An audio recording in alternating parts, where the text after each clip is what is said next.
Goodbye, squirrel.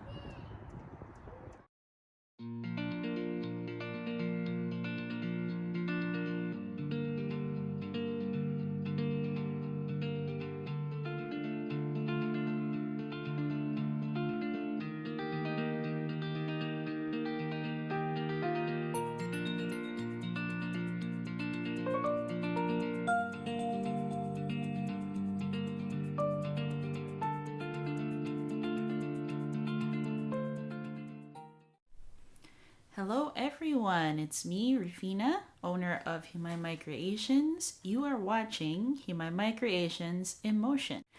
Well, this month I will be updating you with some things that have been going on in my shop.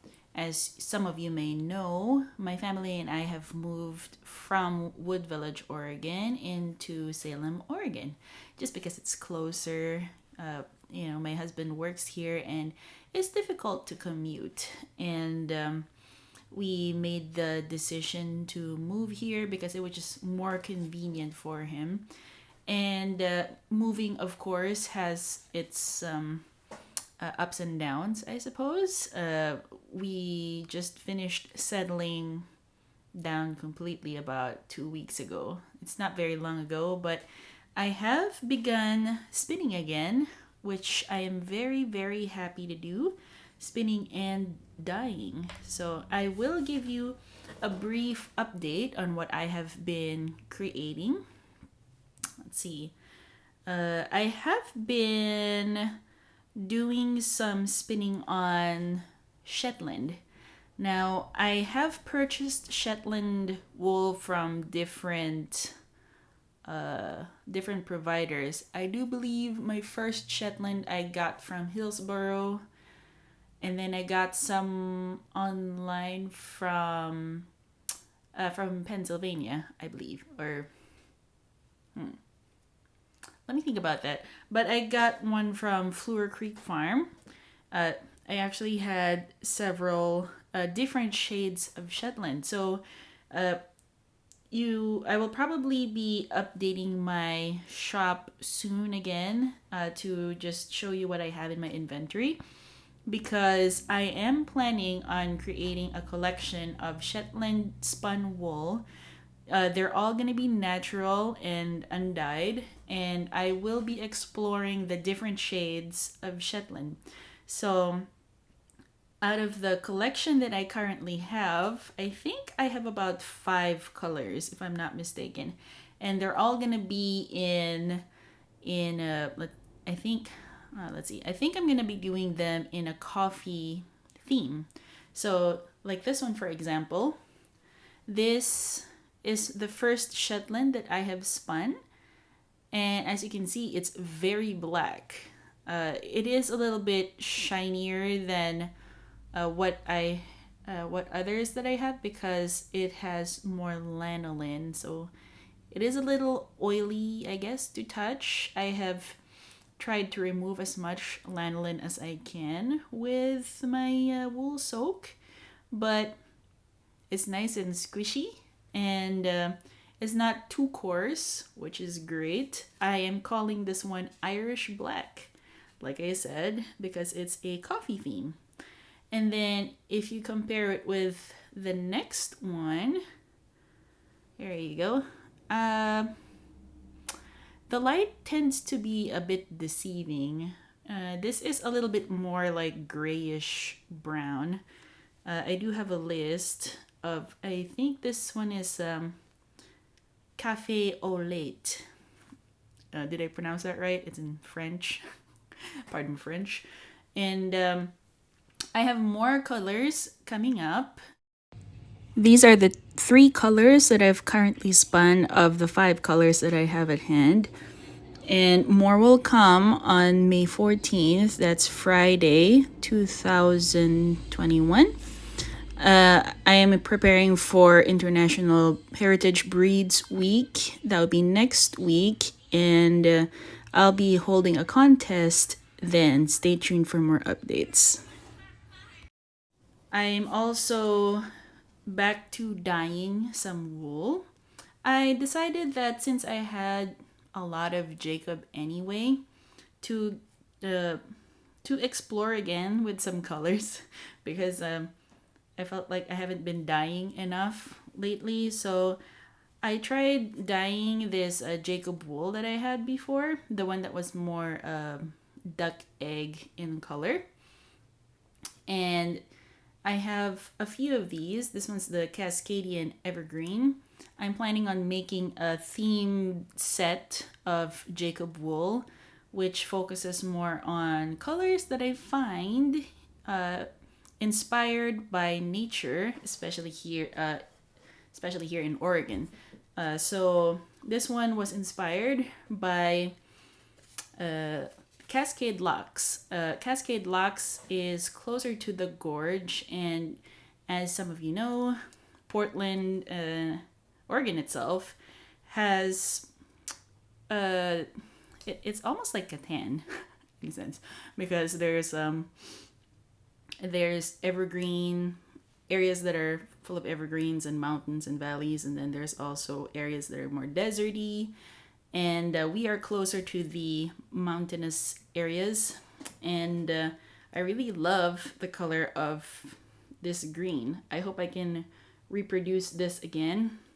And as some of you know, I am not using any toxic dyes or acid dyes even because my son is prone to touching things he shouldn't touch. So this is made of food coloring, and it's been dyed in a crock pot, and maybe one of these days I will make a recording of me doing that. And some of you may be curious because I have never actually knitted with any of my yarn until last week. So I was curious to see if my work would be, I don't know, if my work would fall apart or not. So I tried, if some of you remember, I actually made some yarn. I spun some, let's see, no, I dyed it first and then I spun it.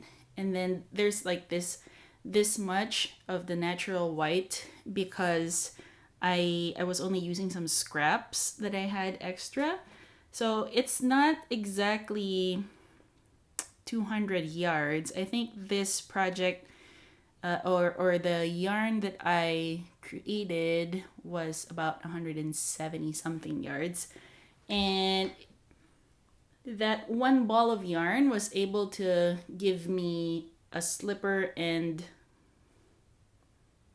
3/4 of a slipper, it seems. Yeah, I kind of ran out at the end, and I tried to finish it with some spare Malabrigo that I had, and it's not working very well. The gauge is not the same, so I'm planning on ripping all this white portion apart and then just doing it with my own yarn, the Jacob.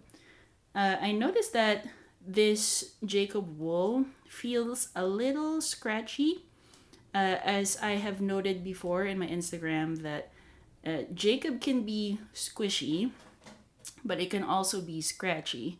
It depends. The micron range can be very, very wide, I suppose.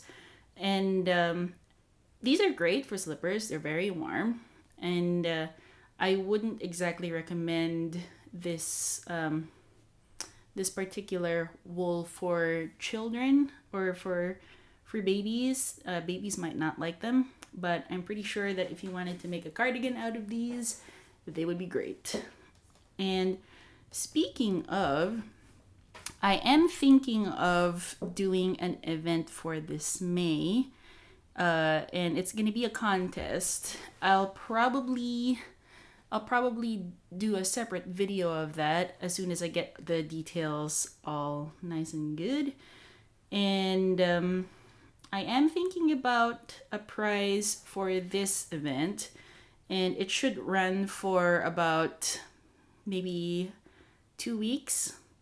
I'll think about the details some more, and then I'll create a separate video about that.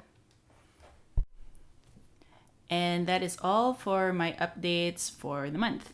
Now, moving on to our May feature of the month. As some of you know, I am featuring Karen Lobb. She is the owner of Bide A Wee Farms, which is located in Newberg, Oregon.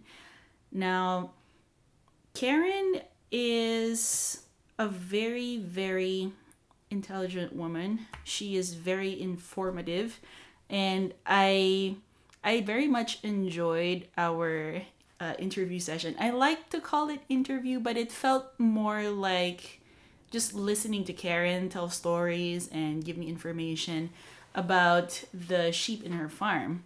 Now, Karen is raising, I think, 3 different breed of sheep. She is raising Jacob American wool, which is that was the first of my purchases from her.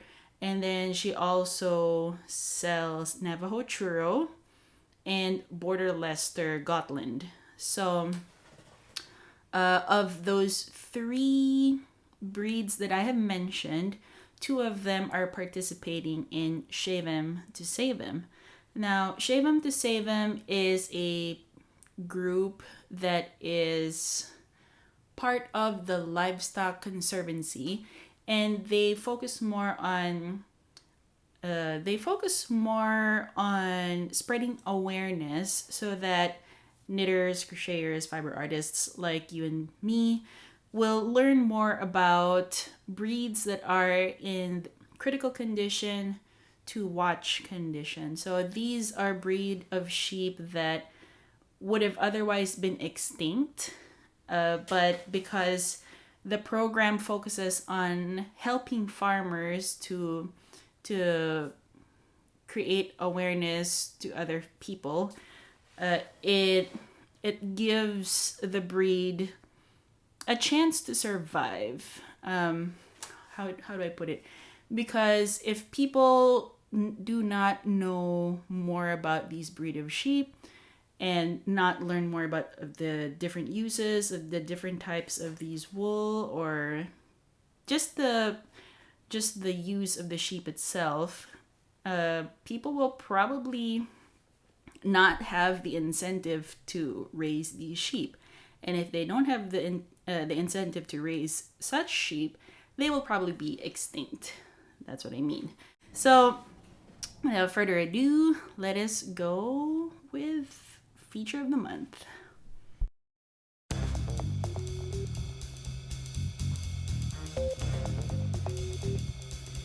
It was a particularly muddy afternoon, and we've experienced much rain in February. And I saw there was a wool sale in Facebook. And when we arrived, it was already around 3 o'clock in the afternoon. So most of the wool has been bought already. As you can see here, there isn't much wool left. And this is part of an annual sale between Whistle Stop Farms and Bide A Wee Farms. This location, however, is owned by Whistle Stop, and it's located in Newberg, Oregon.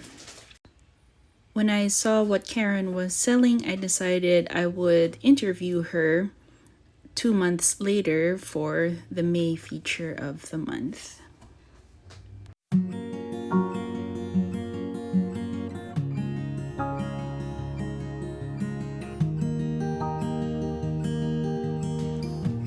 Oregon is known for its beautiful landscapes, and going towards Hillsboro is one of those breathtaking views. You can see here it's filled with hills and valleys and old bridges, and Hillsboro is a location for a lot of orchards and vineyards.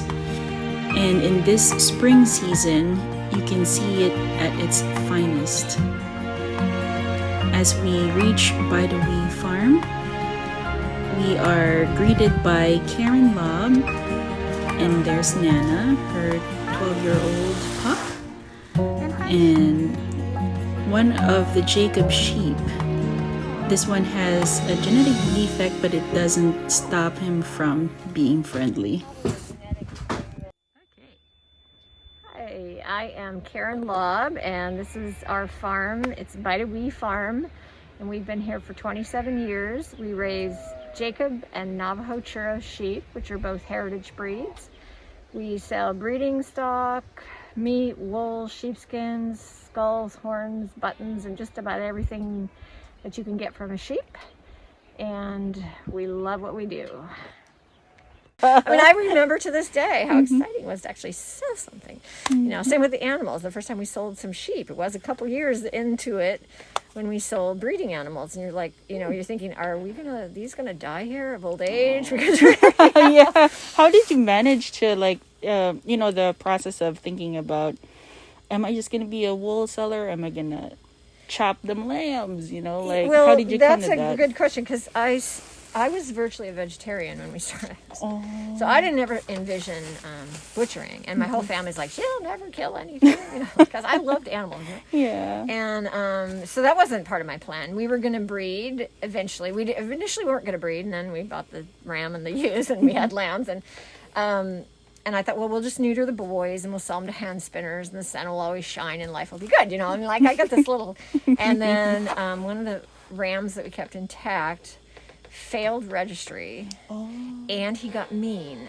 And I think this was a God thing, because he was just being a butt. And I'm like, Doug, I think we need to get this guy dead. He needs to go away, because he just was headbutting everything, and he was a danger to us. And so we had him butchered. And I hadn't had red meat in probably 10 years at this point. And so Doug's the cook, and so he made a stew, and I got a big old glass of wine, took a bite. I'm like, oh, that's actually really good. Oh my goodness. That was like a interesting divine revelation. It was. But he needed to go away, and you know, you weren't going to sell him to someone else because he was mean, and what do, you know? And I've never been a fan of auction, only because I don't know what happens to them once they go to the auction. I don't know, are they going to get killed right away? Are they going to, you know, I don't know that. And what I learned over time is when we arrange the butchering, I have a lot more control. I can do it the way that makes me feel good, Comfortable, and least amount of stress to the animals, and you know. And so, while I still don't love the butchering part, it's just a huge part of what we do. And I'm not a huge meat eater. I would still prefer to eat like a stew or something that has a lot of veggies in it. My husband is more of a slab of meat kind of guy. Oh. He you know, and I love the lamb, and that's really, we raise our own meat chickens and lamb, and that's all I eat. I mean, I don't eat store-bought meat. I don't, you know, because I know how it was raised. Yeah, and exactly. I know how, you know, humanely it was. The whole life process. In the freezer. Yeah. And so that's how I came to terms with that part. But so first it was just wool, and then we're like, well, we'll sell some. But when you're brand new in any breed, I don't care what it is, nobody knows you're out there. So it's really hard to sell breeding stock when nobody knows who you are. So that was just kind of and then we made the mistake. No, not really, but you know, we had two different breeds. So not only did we have to do well in one breed, we had to have good rams in both breeds. We had to be selecting carefully in two breeds that were so very different that, you know, so that was like, I mean, I think my biggest piece of advice to somebody would be like, get the one breed, get it all figured out before you get a second breed. I mean, I wouldn't change it now, but it was really, because if you want to get known as a good breeder, you have to cull heavily, you know, the butchering, only save the best. You got to understand your breed. So now we did this, and we had to do it with two breeds. We had to have good rams for both breeds, and you had to keep them separate at breeding time, and you know, and you had to keep the ewes that were at least most likely to give you good lambs. And so, and we knew nothing about this, so it was just a trial and error and a lot of error. I mean, we made so many mistakes, and so we started selling the breeding stock, and then the meat, and I started doing farmers markets about 12 years ago. And before that point, we would just sell whole lambs to people. They would buy a whole lamb from you, already cut and wrapped. But and the thing about the farmers markets is it provided us year-round income. So like if you did whole lambs, you had to find, you know, 12 to 15 people all at once to buy the lambs, and hopefully they all showed up and came through and bought the lambs, and then you were done and you got a nice chunk of money, but then you had to live off that. So with the farmer's market, I could sell weekly, and then it also provides an opportunity to sell the wool and the sheepskins and all the other things that required a whole nother group of, like, how do I market the sheepskins, and where would I sell the skulls, and how do I, Do people buy a lot of skulls? I mean, compared I sell to a fair number of skulls.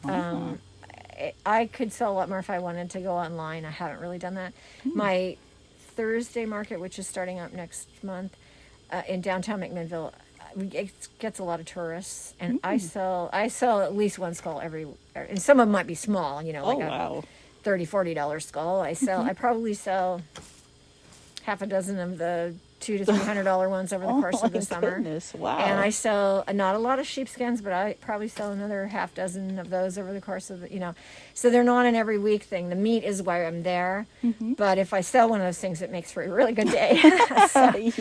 And I sell the buttons, and I sell the yarn, and I sell, so the farmers markets really provided us an easy way 12 years ago to be able to market all of our products in one place on a regular basis.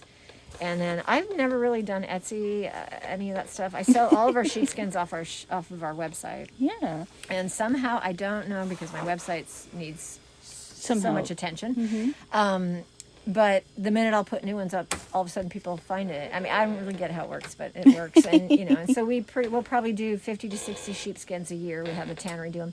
And I'll sell those over the course of the year. So, nice. Because we're continually, right now we're butchering every 4 weeks, and I'm doing 5 to 7. So I'm getting that many more sheepskins every month that I need to dry and send off to the tannery. And so it's like this, this whole process. The whole process all over again. It is. Yeah, I mean, some people are like, some people probably do not want to try doing their own farm, either because they don't know how much work they're going to bite into, or they know there is a lot of work and they're like, do I really want to commit? And that's fair. I mean, it is. And, honestly, selling breeding stock is probably our primary market, that and meat. Yeah. But I don't want to sell them to just anybody. I mean, these are living animals, and yes, I do butcher, but when we butcher, I know how quickly and humanely they're butchered. You sell them to someone who's not feeding them, or who's ignoring them and not shearing them. I mean, they could have a pretty crappy life alive. The initial thought is, oh, it's better when they go alive. Well, not if they're not being treated well. I mean, you think of a dog that's being mistreated. Well, the same thing could happen to a sheep. And so we kind of talk to people, and most of them are pretty good about doing their research, and they'll ask you to come look at their fencing, and that's the kind of buyers I like, the people that have really pondered it, and they ask good questions. And if the first question they ask me is, can they make money, then I try and discourage them, because yeah, you can eventually, but it's been 27 years figuring out how to sell this stuff, and it's not like I can lock in the coordinates. I mean, every new lamb crop, I have to go back out and sell those lambs again. And just because I sold a lot of wool last year doesn't mean, there's a lot of people out there now that have the Jacob religion, they maybe don't need it again. So it's not like just because you did well last year, it's a guarantee you're going to do this year. Yeah. Certainly once people get to know who you are, we get repeat breeding stock customers and repeat wool customers. And I have a lady that's probably bought 25 sheepskins over the last 10 years. She likes sheepskins. So, you do get some repeat and definitely word of mouth. And, when people are happy, they tell people.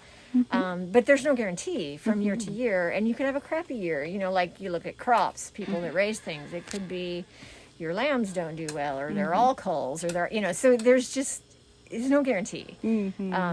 It's really a lifestyle choice. Yeah. And when people are interested, I also tell them, you don't have to do everything I do. This is just, I like the marketing aspect of it. I like the idea of using as much of the animal. To me, that just seems like a reasonable, logical thing to do, rather than leaving a bunch of it unused. If I can, so for instance, if I have a ram that isn't breed quality, so he can't be sold for breeding, and we're going to butcher him, by the time we have the meat, I have the hide tanned, I do the skull, I can make way more money on him after the fact. And I still love it when they go live, but it encourages us to cull heavily. Like, we're not going to sell a ram that isn't nice and breed quality, because I can actually make more money by the time he's butchered on all the products that he produces. So that to me encourages us to, keeps us from keeping things that shouldn't be in the gene pool. Wow. So how do you do like the selection process of breeding? Like, who do I keep? Who do I say goodbye to? It's hard. Each association has a breed standard. Oh. And so these two breeds probably have some of those most stringent registries. A lot of them, you just say, hey, I've got a Romney and it's brown. And they're like, okay, it's registered. Okay. We have to send photos. And the Jacob, you have to send a right side photo, left side photo, full face, and a like tail. everything. Huh? Yeah. And then on the boys, you send a fleece sample. And then in the churros, you need like a good side view, a good horn view if they have them, a tail, and then every animal, both male and female, has to have a fleece sample go in with the registration. Wow. And there's two people that are volunteers that know a lot about them that inspect each application. So 2 people have to look at it and agree that that animal meets the breed standard. And then if so, then they get registered. And so it's pretty stiff compared to a lot of breeds. Yeah, but we have 2 really unique breeds, and in order to keep them looking like they look, you need to be pretty particular about which ones go into the gene pool and which don't. So over time, as you do this, you start to get a sense. Like we just this morning turned a bunch of lambs out, and we take photographs of them. Everyone gets an ear tag. I have a checklist for each lamb that I fill out with the quality of the fleece that I'm seeing on the lamb, the markings, anything about it, if it's got problems with its eyes, or, so I have a document and I have a photograph for each lamb.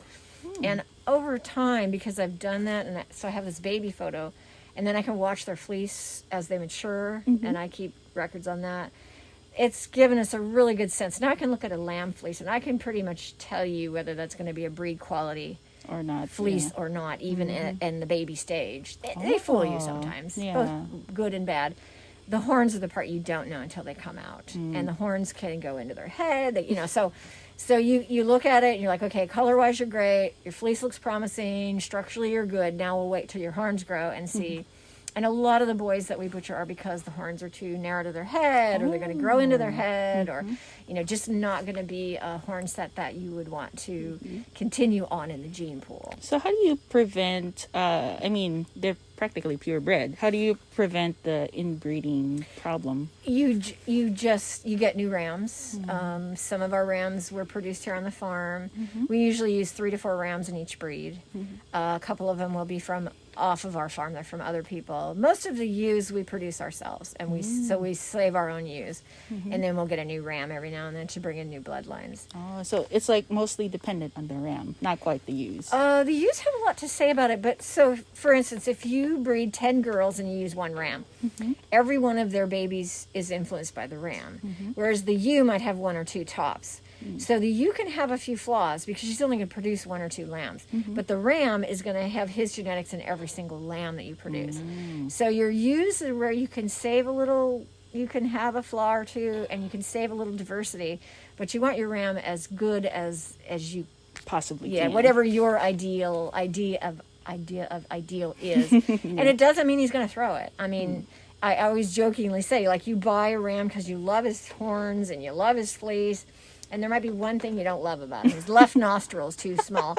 And that's the one thing he throws without fail. Not the beautiful head. I mean, it's a real crapshoot, honestly. Yeah. So it's like you pray every now and then that I get the right one. It is. It's a miracle when it works out. Yeah. And honestly, for us, we found that because we're willing to butcher, that makes it a lot less stressful. If you couldn't come to terms with the butchering thing, and you have these non-breed quality animals, at least new to the boys. But we went to buy a ram one time on a farm, and these people had 40 adult rams, horned big rams, in all stages of horns knocked. I mean, they just beat to crap because they fight, Yeah.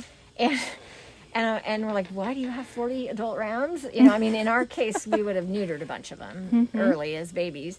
But my husband and I made a pact on the way home, on the drive home that day. We found a ram, and he was very nice. That we will never allow that to happen. So we have a rule with the boys that are intact, they're still rams.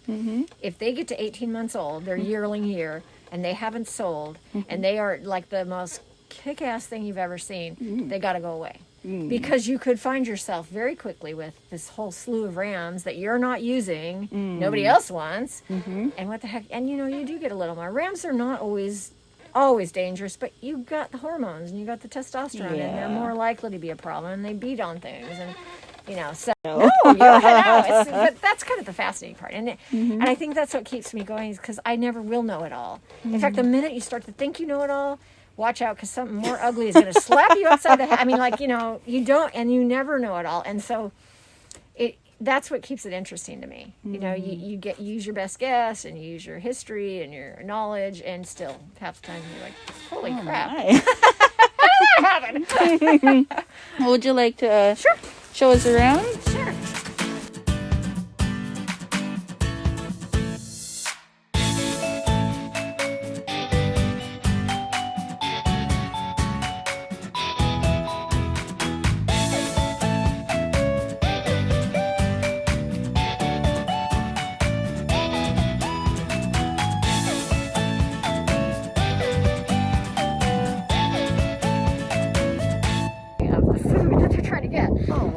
You always have to kind of be aware of your surroundings. The Jacobs that have the 4 horns, if you're working with them and they have little side horns, you need to make sure your face is not where that horn might be if they turn their head suddenly. I mean, I've had them just miss my eye before. Oh my goodness. And so it's really just about kind of being conscious of what you're doing, which it's very easy sometimes to just sort of just kind of quit paying attention. Yeah, that's true. And that's when you're going to get injured. Oof. But yeah, I mean, you can get injured when a dog knocks you over, so the risk is there. But we don't tend to keep dangerous animals around for that very reason. But you still need to know where they are, and I mean, we used to feed grain, and at one point, I remember I was walking in with 2 grain buckets, and we had like 60 ewes, and they're coming at me for the grain. And my life is passing before my eyes. I'm thinking they're going to find my trampled body. Oh my goodness. And I went, oh, this is not a good idea. So some people will close them out of the barn when they put the grain down. We actually quit feeding grain at that point. We don't feed any grain. They get alfalfa and grass, and then they graze. But it was because this could be really dangerous. These girls just want the grain. They don't want to hurt me. But they can go crazy. They hurt me in the process. They wouldn't really care. Woman trampled, and and so it was just this light bulb went on. It's like, okay, we're done with the grain, because and I don't really truly believe that these breeds need it. I think they can thrive just fine with grass. Yeah, that's what they're meant to eat. Yeah, and so they'd be fine. But yeah, it's just every time you get hit, or you kind of go, oh right, I need to need to get my head in the game, because it's easy to just kind of start to forget that they're living creatures that you don't have as much control as you'd like to think you have. That's true. But we do definitely select. Here's a girl that needs to lamb. She's I don't know why she hasn't lambed yet. I think okay. I don't know if she's starting or if she just wanted to pee. Just peeing, yeah. But her udder is absolutely full. She's about as broad as she can get. So what we'll start to notice when she's ready to lamb, in front of her hips, she'll start to hollow out there. They kind of get flat looking across the belly. They go from rounded to flat, and that's when the lambs are starting to move into the birth canal. And the hollowing out is it gets pretty obvious, and usually 12 to 24 hours before lambing, the baby starts to do things, but you won't notice it probably until a few hours before. But I've watched a ewe before, days almost. They're like, you're gonna lamb any minute. I can't go to the store. I can't do anything. And then 2 days later, she finally lambs. So really, the key is once they have a water bag out, then it's imminent. It's coming. It's coming soon. And sometimes they'll have a water bag and the babies are just here. And then other times the books will say, it shouldn't go more than a half hour, and 2 hours later, she finally has her first lamb and everything's fine. So the books are not always right. So. Oh, look at that. He's eating with the sheep. Yeah, they do. And I don't know why he's annoyed at her, but... think that they do? Because they're all... They all sound different, and lambs do know their voices. And she's looking for her other lamb, and she's not finding it. Is that this one in the mini shed? The babies start to get independent, and they don't really pay attention. But the churros are excellent mothers, and if they lose a lamb, they're going to go find it. The Jacobs, good mothers, but a little more casual, and like we'll have a Jacob over here crying, screaming for her babies, and the babies might be on the other side and they're screaming like, no, you come see me, no, you come back. And they'll just like, you're like, somebody go find somebody here. Whereas the churros will just go find them usually. They're just like, oh, well, that's interesting that they have very specific characters, you know. Definitely. The Navajo-Churro are much more standoffish. I think it has to do with how they've been raised and their history. That's my speculation. But they're much more wary of your motives. Even a bottle lamb and the churros will be a little more standoffish. The Jacobs tend to be like in your face, crawling on top of you. Just a very different personality. Now here, on the other hand, is a very tame churro, but who hasn't lambed yet, she needs to. Oh yeah, she's really bulging. She is. But yeah, very different personalities. And so again, like, and different wolves. And so like if people are coming, they want one breed and they don't really know what they want, I will recommend, hey, come out and meet them. And because if you want a really tame sheep, maybe the churro isn't the right sheep for you. Or if you have the time to sit and socialize them, you might get them really tame.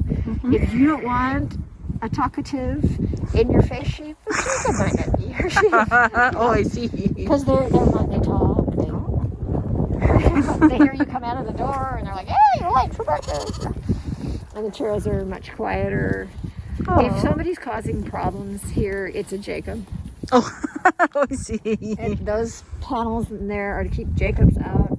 Oh, and my. generally the churros will be standing back going, I don't think you're supposed to be in there. And the Jacobs have already gone and they're crawling over it. So, and that's just a rule of thumb. We've got some very tame churros and some really standoffish Jacobs. But as a rule, the Jacobs are very goat-like. They're very curious, very kind of in your face. Want to know everything you're doing, kind of Sometimes thing. annoying. I mean, on any given day, I love both breeds. And if someone said, you got to get rid of one, I don't know what I'd do. But there's some days when, like the churros, you're trying to catch them, and it's like, okay, you were born here, you've lived here 6 years. What bad things have I done to you? Why are you so afraid of me? And then other days you're like trying to keep sheep out of the barn, and the Jacobs keep getting in, and you're like, interested in our products or visiting our farm, you can find us on the internet at bideaweefarm.com. We're also on Instagram and Facebook, Bide A Wee Farm on Facebook and Bide A Wee on Instagram. And feel free to check with us. Thanks for visiting. There is actually more to this interview, but I had to cut it short, and some of these segments will be presented on the International Heritage Breeds Week, and I hope that you enjoyed this short feature. Thank you very much for being with us today, and I hope that you will visit my website, www.himaymycreations.com. And if you haven't subscribed already, please do so and hit the like button if you'd like to see more videos like this in the future. And don't forget to also support us through Patreon. Thank you.